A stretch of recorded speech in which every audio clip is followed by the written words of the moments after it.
غسل کے دوران مدینہ کی ایک عورت نے مردہ عورت کی ران پر ہاتھ رکھتے ہوئے یہ الفاظ کہے کہ اس عورت کے فلاں مرد کے ساتھ ناجائز تعلقات تھے۔ بس یہ بات کا کہنا تھا کہ اللہ تعالیٰ نے اپنی ڈھیل دی ہوئی رسی کھینچ دی۔ اس عورت کا انتقال مدینہ کی ایک بستی میں ہوا تھا اور غسل کے دوران جوں ہی غسل دینے والی عورت نے مندرجہ بالالفاظ کہے تو اس کا ہاتھ میت کی ران کے ساتھ چپک گیا۔ چپکنے کی قوت اس قدر تھی کہ وہ عورت اپنا ہاتھ کھینچتی تو میت گھسیٹتی تھی مگر ہاتھ نہ چھوڑتا تھا۔ جنازے کا وقت قریب آ رہا تھا، اس کا ہاتھ میت کے ساتھ چپک چکا تھا اور بے حد کوشش کے باوجود جدا نہیں ہو رہا تھا۔ تمام عورتوں نے اس کے ہاتھ کو پکڑ کر کھینچا، مروڑا، غرض جو ممکن تھا کیا، مگر سب بے سود رہا۔ دن گزرا، رات ہوئی، دوسرا دن گزرا، پھر رات ہوئی، سب ویسا ہی تھا۔ میت سے بدبو آنے لگی اور اس کے پاس ٹھہرنا بیٹھنا مشکل ہو گیا۔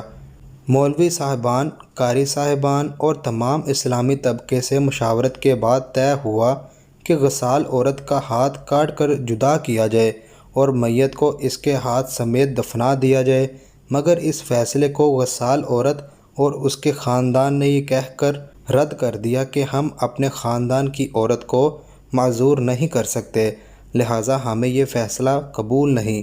دوسری صورت یہ بتائی گئی کہ میت کے جسم کا وہ حصہ کاٹ دیا جائے اور ہاتھ کو آزاد کر کے میت دفنا دی جائے، مگر بے سود۔ اس بار میت کے خاندان نے اعتراض اٹھایا کہ ہم اپنی میت کی یہ توہین کرنے سے بہرحال قاصر ہیں۔ اس دور میں امام مالک قاضی تھے۔ بات امام مالک تک پہنچائی گئی کہ اس کیس کا فیصلہ کیا جائے۔ امام مالک اس گھر پہنچے اور صورتحال بھانپ کر غسال عورت سے سوال کیا، اے عورت، کیا تم نے غسل کے دوران اس میت کے بارے میں کوئی بات کہی؟ غسال عورت نے سارا قصہ امام مالک کو سنایا اور بتایا کہ اس نے غسل کے دوران باقی عورتوں کو کہا کہ اس عورت کے فلاں مرد کے ساتھ ناجائز تعلقات تھے۔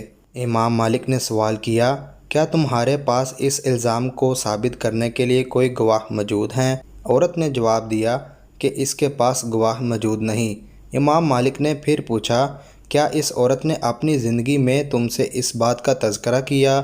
جواب آیا، نہیں۔ امام مالک نے فوری حکم صادر کیا کہ اس غسال عورت کو چونکہ میت پر تہمت لگائی ہے، لہٰذا اس کو حد مقررہ کے مطابق 80 کوڑے لگائے جائیں۔